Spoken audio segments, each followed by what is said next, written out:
I'm Gint, 36 years old and a single dad to Noah, who just turned 8. After my divorce 4 years ago, we've built a good life together despite the challenges. My parents have always favored my younger sister Tara, but I never expected they'd skip Noah's birthday claiming they were trying to save money. I said I understood, trying to be the bigger person. Then I saw their live stream the next day, a massive party with mountains of gifts for my sister's kids. When Noah spotted it, his soft voice broke my heart. Guess they forgot me again. That was the moment everything changed. If you're watching this right now, drop a comment letting me know where you're tuning in from. Hit that like and subscribe button, and stick around to see what happens when you finally stand up to toxic family patterns. The favoritism in my family wasn't subtle. Growing up in a middle-class suburb outside Boston, my parents never tried to hide that Tara was the golden child. She was 5 years younger than me, and from the moment she arrived, the family dynamic shifted. My childhood photos show a gradual transition, fewer pictures of just me, replaced by endless snapshots of Tara's every achievement. My parents weren't wealthy, but they were comfortable. Dad worked as an accountant at a local firm while Mom taught 3rd grade at the elementary school. They weren't struggling, but there was always a careful attention to the budget, at least when it came to my activities. "We can't afford baseball camp this summer, Gint," Dad would say, looking genuinely apologetic. I'd nod, understanding. Money was tight, or so I thought. Then 2 weeks later, Tara would bounce into the living room, ecstatic about her new horseback riding lessons or dance classes. Sometimes I'd catch my mother's guilty glance, but she'd quickly look away. I started working when I was 15, stocking shelves at the local grocery store after school. By 16, I was juggling that job with weekend shifts at a car wash. My parents praised my work ethic, calling me responsible and mature, but never seemed to question why their teenage son was working 30 hours a week on top of schoolwork. "You're building character," my father would say, clapping me on the shoulder. "This will serve you well in life." He wasn't wrong. By high school graduation, I had enough saved to cover a decent chunk of my college expenses. I earned a partial scholarship to the state university, and between that, my savings, and working multiple jobs, I managed to get through without asking my parents for much. It was during my sophomore year of college that I met Amanda. She was studying communications, brilliant and driven, with an infectious laugh that could light up a room. We met in the library during finals week when we both reached for the same reference book. What started as an awkward apology turned into coffee, which led to dinner, which somehow turned into the most intense relationship of my life. Amanda was fascinating, raised by a single mom who worked 3 jobs to support her. She understood what it meant to build something from nothing. We shared that hunger, that drive to create security that perhaps those with more stable backgrounds never fully comprehend. Our courtship was a whirlwind. Within a year, we were engaged, and 6 months after that, married in a small ceremony at a local park. My parents attended, of course, giving us a modest check as a wedding gift. Tara, then in her freshman year at an expensive private college they were fully funding, served as a bridesmaid. "I'm proud of you, son," my father said at the reception, bourbon making him unusually sentimental. "You've always made smart, practical choices." I didn't realize until years later that he meant I'd never asked for much, never expected their help the way Tara did. I'd become the low-maintenance child, the one they could comfortably put less effort into. Amanda and I moved into a small apartment, both working full-time while finishing our degrees. We were happy, genuinely so, building our life brick by brick. When Amanda told me she was pregnant just after graduation, I felt a mixture of terror and exhilaration. We weren't planned for this, not yet, but somewhere deep inside, I was thrilled. "We're going to be parents," Amanda whispered, her eyes wide with wonder and fear. "Can you believe it?" The next 9 months were a scramble to prepare. I landed a decent entry-level position at a software company. Amanda found work at a marketing firm that offered maternity benefits, and we moved to a slightly larger apartment with a 2nd bedroom. When Noah was born, red-faced and screaming with impressive lung power, something shifted inside me. Holding him, this tiny person who depended entirely on us, I made a silent promise. He would never question his worth the way I had. He would never wonder if he was less important, less loved. I would break the cycle. "He's beautiful," my mother said when they visited the hospital, holding Noah with practiced ease. He looks just like you did." For a brief moment I thought perhaps Noah's birth would change things, that my son would be cherished the way I'd wanted to be. That illusion lasted about 6 months, until Tara announced her engagement to Bradley, her college boyfriend from a wealthy family. Suddenly, all family conversations revolved around wedding venues and guest lists. Amanda noticed it first. "Have your parents called to check on Noah lately?" she asked one evening, watching me scroll through another group text about Tara's wedding plans. They hadn't. Not in weeks. The early years of Noah's life coincided with growing tensions in our marriage. Amanda had returned to work after 3 months, but I could sense her restlessness. She'd take business trips with increasing frequency, coming home with stories of client dinners and networking events that seemed to energize her more than our quiet domestic life. "I feel like I'm missing something," she confessed one night, after Noah had finally fallen asleep. "I love you both, but sometimes I wonder if I'm cut out for this." I tried to be understanding, to give her space to figure things out. But when Noah was 4, I found the texts from her colleague Jason, the late-night messages, the hotel receipts, the plans they were making. The divorce was surprisingly civil on paper. The emotional reality was devastating. Amanda wanted to pursue her career without restrictions, possibly relocating. She didn't fight me for primary custody. "He's always been more yours than mine," she said during one of our final conversations, a statement that broke my heart for Noah even as it acknowledged the truth. "You're an amazing father, Gent. Better than I am a mother." And just like that, at 32, I became a single father to a confused 4-year-old who couldn't understand why Mommy was moving to Chicago for her big opportunity. My parents offered perfunctory sympathy but were distracted by Tara's first pregnancy. The twins were due in the spring, and the family was buzzing with excitement about the first grandchildren. Except Noah was already their grandchild, had been for 4 years, but somehow he didn't seem to count the same way. The first year after Amanda left was the hardest. Noah would wake up crying in the night, asking for his mother. I'd hold him, rocking gently, explaining as best I could that Mommy still loved him but lived in a different city now. He'd see her on holidays and for 2 weeks in the summer. The confusion in his eyes cut deeper than any pain I'd felt for myself. "But why can't she live with us?" he'd ask, his small voice quavering. I never spoke ill of Amanda. Whatever her failings as a wife or mother, Noah deserved to preserve his relationship with her without my bitterness tainting it. Instead, I focused on creating stability and routine, making our little household work.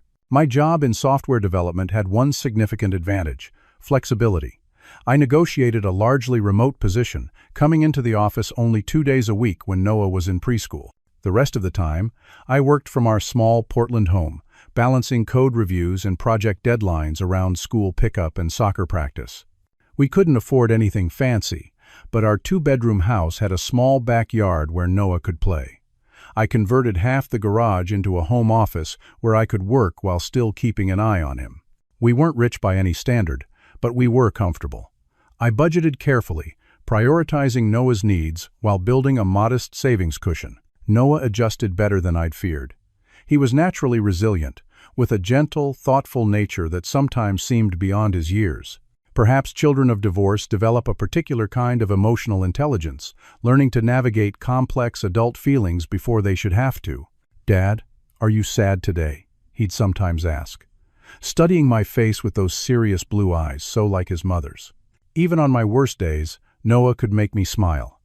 His passion for dinosaurs emerged around age 5, transforming our home into a miniature natural history museum.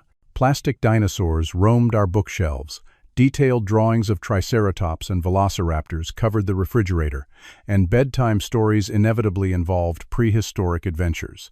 His interests expanded, to include all things science-related. For his 6th birthday, I bought him a kid's microscope, and we spent hours examining leaves, bugs, and whatever else he could find in the backyard. He showed a talent for building things, meticulously constructing elaborate Lego creations or forts from couch cushions and blankets. Birthdays became special traditions for us. I couldn't compete with the extravagance some parents managed, but I made sure each celebration was meaningful. For his 7th birthday, we visited the Science Museum, had pizza with a few friends from school, and spent the evening building a model dinosaur skeleton kit. My parents sent a card with $50 tucked inside. They didn't visit, despite living just a 40-minute drive away. "Will Grandma and Grandpa come next year?" Noah had asked, trying to sound casual as he carefully applied glue to a tiny dinosaur bone. "Maybe," I'd answered, not wanting to promise something I couldn't control. "They've been pretty busy with your cousins." Tara's twin daughters, Sophia and Isabella, were 3 years old and the undisputed center of my parents' universe. Every family gathering revolved around them. Every holiday celebration was scheduled around their nap times and preferences. Noah was always polite around his cousins, offering them toys and trying to engage them in play, but the age gap and the obvious favoritism made things awkward. "The twins need more attention," my mother once explained, when I gently pointed out that they hadn't spoken to Noah during an entire Thanksgiving dinner. "They're so young, and there are 2 of them. Noah's older and more independent." The irony of using Noah's maturity to justify neglecting him wasn't lost on me. Despite their emotional distance, I maintained a financial relationship with my parents that had evolved over time. When my father faced some health issues 5 years ago and had to retire earlier than planned, their fixed income became a concern. Without much discussion, I'd started transferring $500 monthly to help with their expenses. "Just until we get the medical bills sorted," my father had said initially. But the transfers continued, month after month, year after year. I didn't mind exactly. I was in a position to help, and despite everything, they were still my parents. Noah's grandparents. The only ones he had, since Amanda's mother had passed away before he was born. What I didn't realize was how entitled they'd become to that support, how it had shifted from grateful acceptance to expected income. The monthly transfers became as routine as paying my mortgage or utilities. I never questioned continuing them, even as their demands increased. The property taxes went up again, my mother would mention during our brief phone calls. Or, "Your father's prescription costs are through the roof." I would simply nod, make sympathetic noises, and sometimes increase the transfer amount. All while hoping that somehow, someday, they would see Noah for the wonderful kid he was and give him the grandparent relationship he deserved. As Noah's 8th birthday approached, his excitement grew daily. 8 seemed momentous to him, a significant milestone on the journey to being grown up. He'd been talking about it for weeks, carefully planning each detail with the methodical attention that characterized everything he did. "Dad, can I make special invitations this year?" he asked one evening, looking up from his homework with hopeful eyes. We spent a weekend crafting handmade invitations for his small circle of friends. When he asked if he could make ones for his grandparents and cousins too, I hesitated but agreed. He labored over these with particular care, adding extra dinosaur stickers and writing in his neatest handwriting. "Do you think Grandma and Grandpa will come this time?" he asked as he sealed the envelope. "I hope so, buddy," I said cautiously. "We'll mail it tomorrow." I drove him to the post office and let him push the envelopes through the slot himself, watching the pride on his face.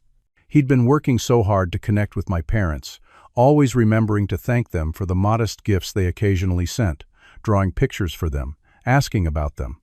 His persistent hope in the face of their indifference amazed and saddened me. The week before Noah's birthday, I noticed he was checking the mail daily, looking for responses to his invitations.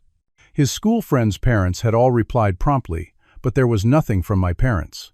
I was considering calling them when my phone pinged with a text message. "Mom, sorry, gent, we're going to have to skip Noah's birthday this year. Trying to save money right now. Things are tight with the house repairs. Maybe next time." I stared at the message, feeling the familiar mixture of disappointment and anger rising in my chest. This would be the 3rd birthday they'd missed. Each previous time there had been a different excuse. My father wasn't feeling well. They had a prior commitment they couldn't break. The saving money excuse was new, though, and particularly stinging given the $500 I'd transferred to their account just 3 days earlier.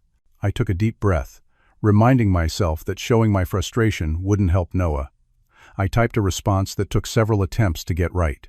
"Me. I understand. Noah will be disappointed, but will explain. Hope the house repairs go well."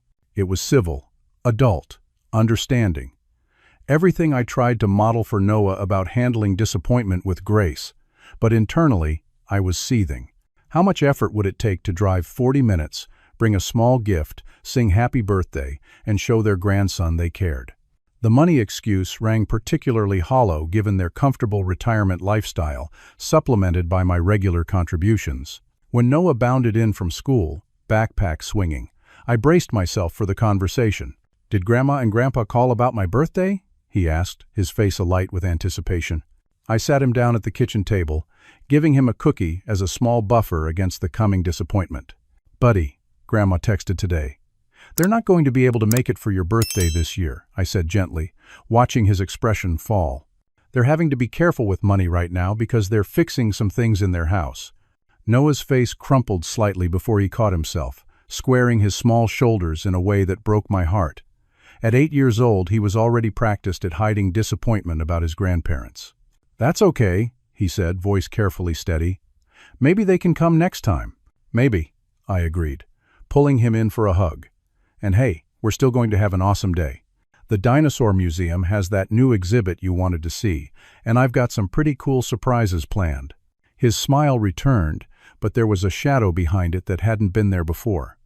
I promised myself I'd make his birthday so special he wouldn't have time to dwell on his grandparents' absence. That evening, after Noah was asleep, I went online and ordered 2 additional gifts to add to the ones I'd already purchased. Nothing extravagant, a more advanced microscope kit he'd been eyeing, and a detailed book about prehistoric sea creatures, but things I knew would light up his face. I also called the museum to book a behind-the-scenes tour of the paleontology lab, an extra expense that would thrill him. The rational part of me knew I couldn't buy away his hurt, but the dad in me was determined to try. The next morning, Noah was back to his usual excited birthday countdown, but I noticed he didn't mention his grandparents again. Instead, he focused on the friends who were coming and the museum trip. His resilience simultaneously impressed and saddened me. "Dad, can we invite Miss Jenkins from next door to have cake with us?" he asked over breakfast. "She always asks about dinosaurs when I see her." Our elderly neighbor had become a surrogate grandmother figure, always taking time to listen to Noah's elaborate explanations of prehistoric eras. Unlike my parents, she seemed genuinely interested in his passions. "That's a great idea," I told him. "I'm sure she'd love to come." As the day progressed, I found myself growing increasingly angry at my parents. Not for my sake, I'd long ago accepted their limitations, but for Noah's. Their casual dismissal of an important day in his life was part of a pattern that had persisted since his birth. The saving money excuse particularly grated, knowing what I did about their finances and my contributions to them. That night, after Noah was asleep, I sat on the couch with a cup of tea, reflecting on the years of similar behavior. The way they'd miss Noah's school performances but attend every recital or soccer game for the twins. The Christmas where Noah's single gift sat dwarfed by the mountain of packages for Sophia and Isabella. The way they'd interrupt Noah mid-sentence to coo over something one of the twins did. I'd always made excuses for them, both to Noah and to myself. They were older, the twins were younger and needed more attention, they had limited energy and resources. But sitting there in the quiet living room, I finally acknowledged the truth. They weren't going to change. And I had been enabling their behavior, both by making excuses and by literally funding it with my monthly payments. Still, I resolved to keep my feelings to myself and focus on making Noah's birthday special. He deserved a day uncontaminated by adult resentments and family drama. I would put aside my anger and make sure his 8th birthday was one to remember for all the right reasons. The day before Noah's birthday dawned bright and clear, a perfect early autumn Saturday. Noah was spending the morning with his friend Tyler, giving me time to wrap his presents and set up some decorations. After finishing these preparations, I made myself a sandwich and sat down with my phone to check emails and scroll through social media. A notification popped up that my sister Tara was live streaming on Facebook. I rarely watched her posts, which typically showcased the twins' activities or her home renovation projects, but mindlessly clicked on it while eating. The video loaded, showing a backyard transformed into an elaborate birthday wonderland. A professional-looking banner stretched across the fence. "Happy 5th birthday, Sophia and Isabella." Beneath it stood a table piled with wrapped gifts, at least 20 packages in various sizes. Catered food was arranged on a buffet table, complete with a chocolate fountain and custom cupcake tower. Tara's voice narrated from behind the camera. "The party planners just finished setting up. Everything looks amazing for the girl's birthday tomorrow." Tomorrow. the same day as Noah's birthday. I felt a cold weight settle in my stomach as the camera panned to show my parents helping arrange party favors on a table. My mother was carefully positioning gift bags, while my father inflated balloons with a helium tank. Mom and Dad have been absolute lifesavers helping with all the preparations, Tara gushed. And wait until you see the presents they brought for the girls. The camera swung to reveal two identical large gift boxes wrapped in silver paper with elaborate bows. From their size and shape, they looked like the deluxe dollhouses the twins had been wanting, each retailing for around $300. My mother beamed at the camera.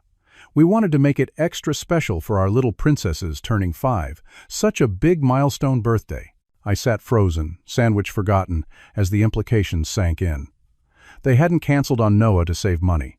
They had canceled to attend another birthday party, one they had clearly helped plan and shop for well in advance. The twins' birthday wasn't a surprise emergency. It happened on the same date every year.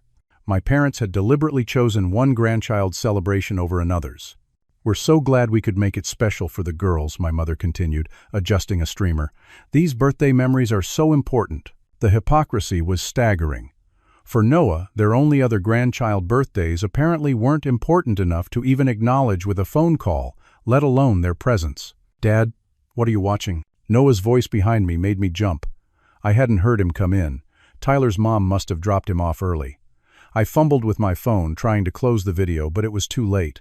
Noah had seen enough to recognize his grandparents and the birthday decorations. Is that a party at Grandma and Grandpa's house? He asked, moving closer to see the screen. It's at Aunt Tara's, I said carefully, for the twins' birthday tomorrow. Noah stood very still, his eyes fixed on the screen where my parents were now helping Tara arrange an elaborate 5-tier cake.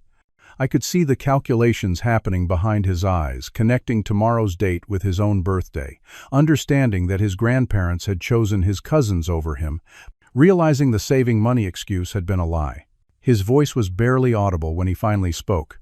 Guess they forgot me again. 6 words that shattered my heart. I closed the video and pulled him into a hug, feeling his small body rigid against mine. They didn't forget, buddy. They just... I trailed off, unable to find an explanation that wouldn't either lie to him or hurt him further. It's okay, Dad, he said, pulling back with a forced smile that looked wrong on his 8-year-old face. I don't care. We're going to have a way better birthday anyway. His attempt to be brave, to protect me from his hurt, was unbearable. I ruffled his hair, keeping my voice light through sheer force of will. You bet we are. Why don't you help me finish hanging these streamers? For the rest of the afternoon, Noah threw himself into birthday preparations with determined cheerfulness. But I caught the moments when his smile slipped, when he thought I wasn't looking. The confused hurt in his eyes when he thought about what he'd seen. After he went to bed that night, I sat in the dark living room, replaying the live stream in my mind. I checked my texts and found one from my sister sent 3 weeks ago that I'd overlooked, mentioning the twins' birthday plans. This hadn't been a last-minute decision. My parents had known about both birthdays and made their choice.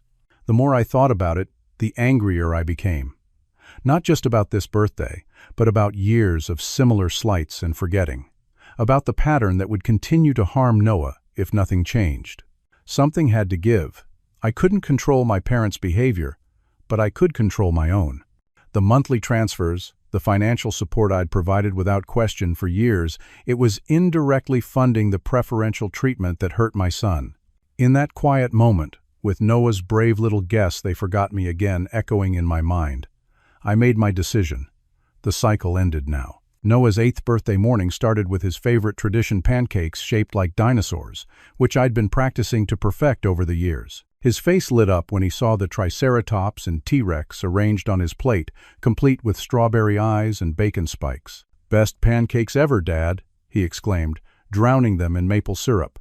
I decorated the kitchen with dinosaur cutouts and a Happy Birthday Noah banner I'd stayed up late to finish. His modest pile of presents waited on the coffee table, wrapped in paper featuring various prehistoric creatures. "Ready for our big museum day?" I asked, trying to keep the mood light and celebratory. Noah nodded enthusiastically. "I can't wait to see the new Megalosaurus exhibit." Tyler said it's awesome. We spent the morning at the Dinosaur Museum, Noah's face alight with wonder as we took the behind-the-scenes tour. The paleontologist showed him how they cleaned and preserved fossils, even letting him handle some specimens not on public display.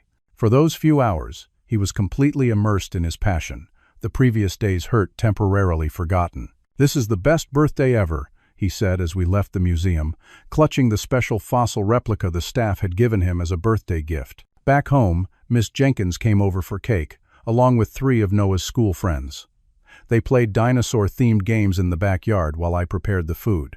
It was simple compared to the extravaganza I'd glimpsed at my sister's, but Noah seemed genuinely happy, surrounded by people who cared about him. After his friends left, we settled in the living room for present opening. Noah carefully unwrapped each gift, taking time to appreciate everything fully. His face when he saw the advanced microscope kit was worth every penny. "Dad, this is amazing," he breathed, examining all the components. "Can we look at samples tonight?" "Absolutely," I promised. "Whatever you want, birthday boy." As the excitement wound down and Noah was examining his gifts more closely, he looked up suddenly, a shadow crossing his face. "Dad, did Grandma and Grandpa call today?" I checked my phone, already knowing the answer. No missed calls, no texts, no acknowledgement whatsoever of Noah's birthday. "Not yet, buddy," I said gently. Noah nodded, his expression carefully neutral. "That's okay. They're probably busy with the twins." In that moment, watching my son make excuses for the people who should have been celebrating him, something hardened inside me. The decision I'd been contemplating since yesterday crystallized into certainty. "Why don't you set up your microscope while I take care of something quick?" I suggested, keeping my voice casual. Noah eagerly began unpacking his new gift while I stepped into my home office.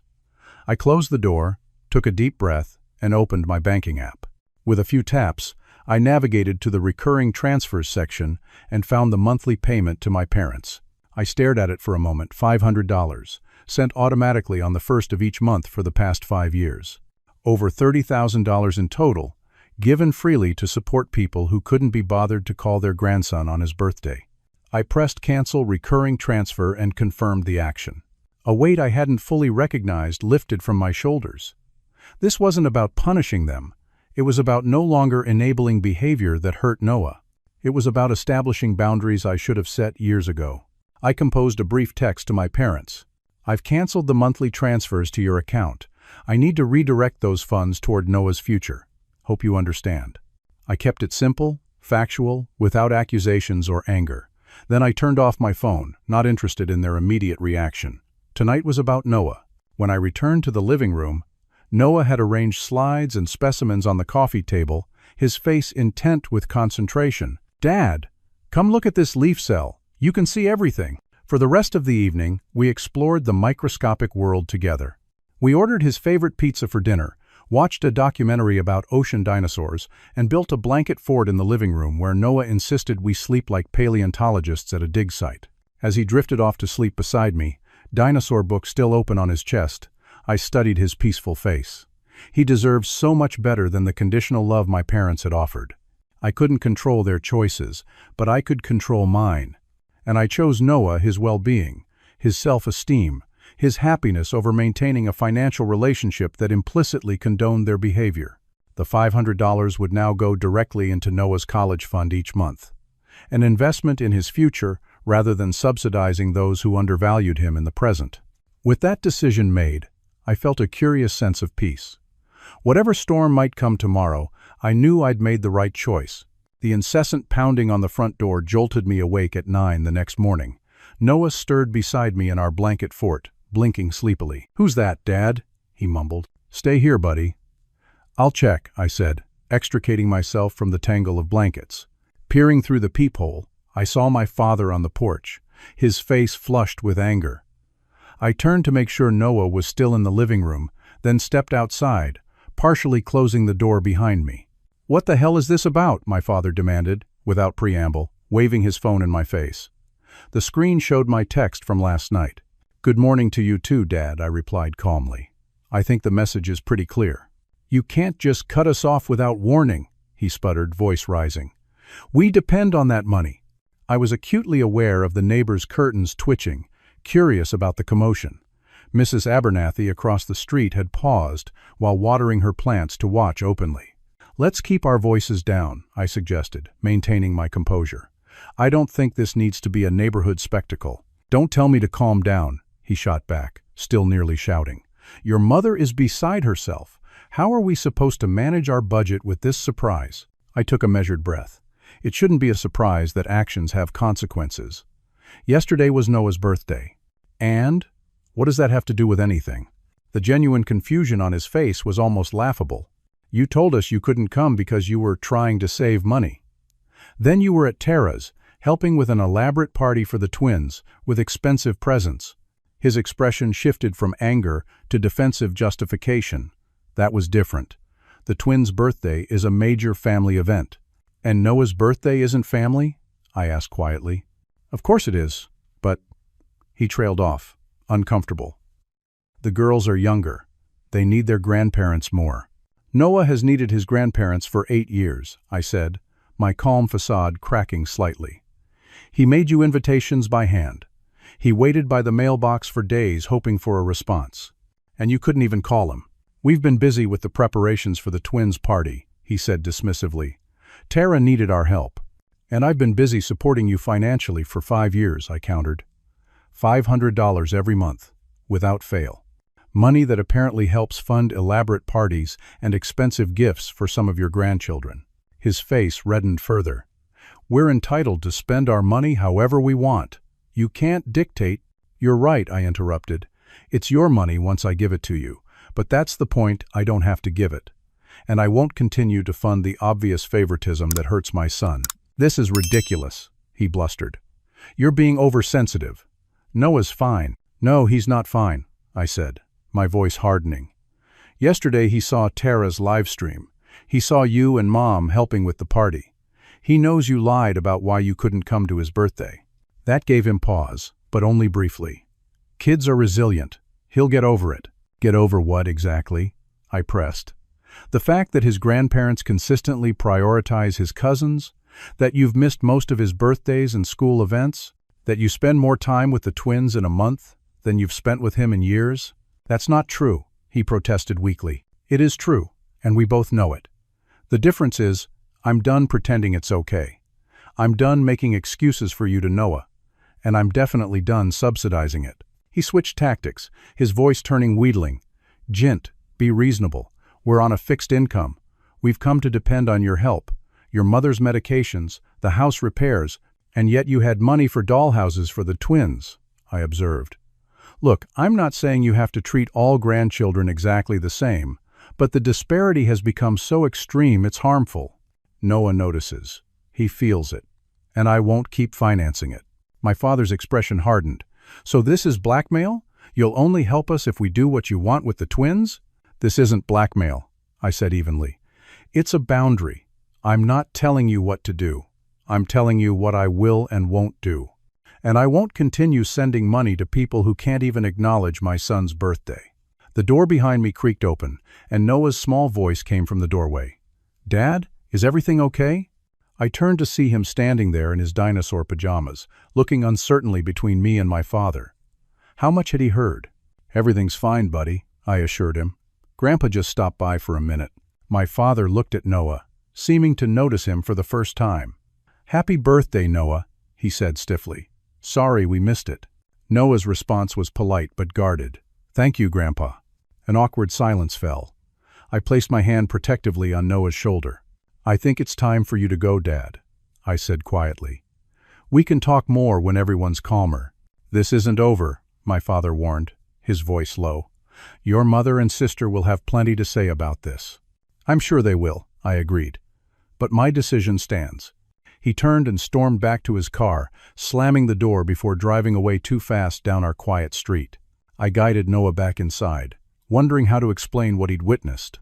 Before I could formulate words, my phone began buzzing with texts and calls from my mother, from Tara, even from extended family members who'd apparently been rapidly updated on the situation. Tara's message was particularly vitriolic. How dare you take your jealousy of my children out on Mom and Dad? They've done everything for you, and this is how you repay them? By cutting them off when they need help? I set the phone aside without responding. The narrative was already being crafted. I was the ungrateful son punishing his parents out of jealousy and spite. The truth that I was protecting my son from continued hurt didn't fit their preferred story. My mother's approach was different, a voice message dripping with martyrdom. "Jint, darling, I think there's been a terrible misunderstanding. Of course we care about Noah. We've just been so overwhelmed lately. Please call me back so we can sort this out." No acknowledgement of the lie. No real apology. Just damage control now that the money was in jeopardy. Ignoring the barrage of communications, I focused on Noah. "Want some breakfast, buddy? We've got leftover birthday cake." "Dad?" he asked, looking up at me with serious eyes. "Are you fighting with Grandpa because of me?" "No," I said firmly, kneeling to his level. "This isn't because of you. This is about grown-up issues between me and your grandparents. None of it is your fault." "But I heard Grandpa say something about money," he persisted. "Are we in trouble?" "Not at all," I assured him. "I've just decided to use some money differently than before. We're completely fine." He seemed to accept this, though I suspected he understood more than he let on. Noah had always been perceptive, sometimes too much so for his age. Throughout the day, the calls and messages continued. Extended family members I rarely spoke with suddenly had opinions on my cruelty toward my parents. My cousin Mark, who lived across the country and hadn't seen Noah in years, felt entitled to lecture me about family loyalty. By evening, I'd muted most contacts, focusing instead on helping Noah set up experiments with his new microscope. When my phone rang with my sister's number for the 5th time, I finally answered. "How could you embarrass Mom and Dad like this?" Tara demanded without greeting. "They were in tears at the twins' party." "Interesting that they made it to the party despite being so distraught," I observed. "This is all because you're jealous," she continued. "You've always resented how close I am with Mom and Dad." "This isn't about me or you, Tara. It's about Noah." "Oh, please," she scoffed. "Noah's fine. Kids don't care about this stuff." "Actually, they do," I countered. "And Noah deserves grandparents who show up for him, not just his cousins. The twins are younger. They need more attention." The familiar refrain. "Noah was young once too," I reminded her. "They didn't show up then either." The conversation deteriorated from there, ending with Tara threatening that I'd regret turning my back on family. I ended the call feeling drained but more convinced than ever that I'd made the right decision. Later that night, a final text came from my mother. "We're willing to put this unfortunate misunderstanding behind us if you'll reconsider your harsh decision. Family should support each other, Jint." I stared at the message for a long time, noting what it didn't contain: any acknowledgement of Noah, any apology for lying, any recognition of the real issues at hand. It confirmed everything I needed to know about the choice I'd made. 2 months passed. The initial storm of angry calls and manipulative messages gradually subsided, replaced by sporadic guilt trips that grew less effective with each attempt. I remained firm in my decision. No more financial support without genuine relationship change. The $500 that had gone to my parents now went directly into Noah's college fund each month. I showed him the growing balance occasionally, explaining that this was an investment in his future, something all parents and grandparents should prioritize. More surprising than the financial shift was the emotional one. Our home felt lighter somehow, as if freed from an invisible tension I hadn't fully recognized until it was gone. Noah seemed more relaxed, too. His smiles more genuine, his confidence growing. One evening, as we worked on his science project, a detailed model of a dinosaur dig site, I noticed the change most clearly.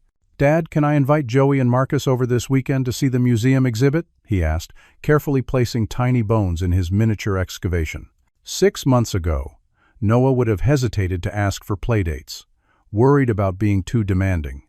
Now he asked freely, confident in his worth and place in the world. "Sure, buddy. We can take them Saturday if their parents are okay with it." He nodded. Then, after a moment of contemplation, added, "I don't mind if Grandma and Grandpa don't come to stuff anymore." The statement caught me off guard. "You don't?" He shrugged, focusing intently on a particularly small fossil placement. "Not really. It's better when people want to be somewhere, you know? Like Miss Jenkins really wants to see my projects. She asks questions and remembers things I told her before." From the mouths of babes. Noah had articulated something I'd been feeling but couldn't quite name. The performative aspects of family, the obligatory visits, the hollow gestures, had no real value compared to genuine interest and care. "That's pretty wise, Noah," I told him, ruffling his hair. "You're right that it's better to have people around who really want to be there." He nodded, satisfied with both the conversation and the fossil placement. "Can we have pizza with Miss Jenkins tomorrow? I want to show her my new microscope slides. I think she'd love that." The unexpected support came from my father's sister, Aunt Elaine, who called one evening after Noah was asleep. "I heard about what happened," she said without preamble. "And before you get defensive, I think you did exactly the right thing." Her validation was startling. "You do? Your father has always played favorites," she said matter-of-factly. "He did it with us growing up. I was the forgotten middle child between two golden boys. He's doing the same pattern with the grandchildren. Some people never change, Gint." We talked for nearly an hour, her stories of childhood slights and adult disappointments eerily similar to my own experiences. "I wish I'd had your courage to set boundaries earlier," she admitted. "Might have saved me years of therapy." Her call was healing in a way I hadn't anticipated, confirmation that I wasn't overreacting or imagining the treatment Noah had received. A week later, a letter arrived from my parents. Not an email or text, but a formal letter on stationery, signed by both of them. I opened it with trepidation. "Dear Gent, after much reflection, we realize we may have been insensitive regarding Noah's birthday. It was never our intention to hurt him or you. Family is everything to us, and we hope we can find a way forward that heals these unfortunate misunderstandings. We miss our regular conversations and would very much like to repair this rift between us. Perhaps we could meet for coffee next week to discuss how to move forward. With love, Mom and Dad." I read it several times, noting what was present and what was conspicuously absent. No real acknowledgement of the pattern of behavior, no specific apology, no mention of changing anything concrete. Just vague misunderstandings that needed healing, with the unstated but clear implication that resuming financial support would be part of that healing. My response was measured but firm. "Mom and Dad, I appreciate your letter. I agree that family is important, all family, including Noah. I'm open to meeting, but I want to be clear that this isn't just about one missed birthday. It's about years of Noah being treated as less important than his cousins. If you're genuinely interested in having a relationship with Noah, that would need to include acknowledging his importance as your grandson, making regular efforts to be present for his important events, showing interest in his life and activities, treating him with the same enthusiasm you show for the twins. I'm not asking for identical treatment, just for Noah to be valued as an equal grandchild. Let me know if you're open to discussing these specific points. Gent." Their response came 3 days later, a slightly defensive but ultimately conciliatory agreement to meet and discuss all concerns. We arranged to meet at a coffee shop halfway between our homes, neutral territory for what promised to be a difficult conversation. The meeting was awkward but productive. My parents initially tried to minimize the favoritism. We never meant to make Noah feel left out, but eventually acknowledged, when presented with specific examples, that there had been a noticeable disparity in their treatment. "We're set in our ways," my father admitted grudgingly, "and the twins are just, well, they're more demanding of attention. Children shouldn't have to demand attention to receive it," I pointed out. "Noah is quieter, more self-sufficient, but that doesn't mean he needs or deserves less love." We reached a tentative agreement. They would make concrete efforts with Noah, starting small, a weekly phone call, a monthly outing just with him before any discussion of financial support resumed. "This isn't about punishing you," I explained. "It's about aligning our values and actions. I value Noah's emotional well-being above everything.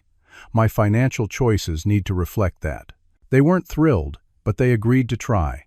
Whether motivated by genuine remorse or financial incentive didn't matter much to me. Results would speak for themselves. The first attempt at rebuilding the relationship was a small gathering at our home, just my parents, Noah, and me. Noah was cautiously excited, showing off his science projects and dinosaur collection. My parents made visible efforts, asking questions and listening to his enthusiastic explanations with what seemed like genuine interest. "You've really built quite the museum here," my father commented, examining a particularly detailed model. "Dad helps me a lot," Noah said, shooting me a smile. "We're a good team." Those 5 words, "we're a good team," captured everything I'd worked to create for us. Despite the challenges, the absent mother, the distant grandparents, We had formed a unit that was strong, loving, and resilient. As my parents prepared to leave, my mother hugged Noah, a rare physical demonstration, and promised to call him Tuesday to hear about his science test. "We'll see," Noah whispered to me after they left. Neither cynical nor naive, just realistic. They might forget. "They might," I agreed. "But we'll be okay either way, right?" He nodded confidently. "We're a good team." That night, as I tucked him in, Noah asked the question I'd been expecting. "Are you going to give Grandma and Grandpa money again?" "I don't know yet, buddy," I answered honestly. "It depends on some grown-up things. But I want you to know that no matter what happens with Grandma and Grandpa, you and I are solid. Some families are connected by blood, but ours is connected by something stronger: choice. We choose each other every day." He considered this, then nodded solemnly. "I choose you too, Dad." In the months that followed, my parents made inconsistent but noticeable efforts. They remembered Noah's science fair, though they arrived late. They called most weeks, though sometimes they still talked more about the twins than asked about him. It wasn't perfect, but it was progress. The financial support remained paused.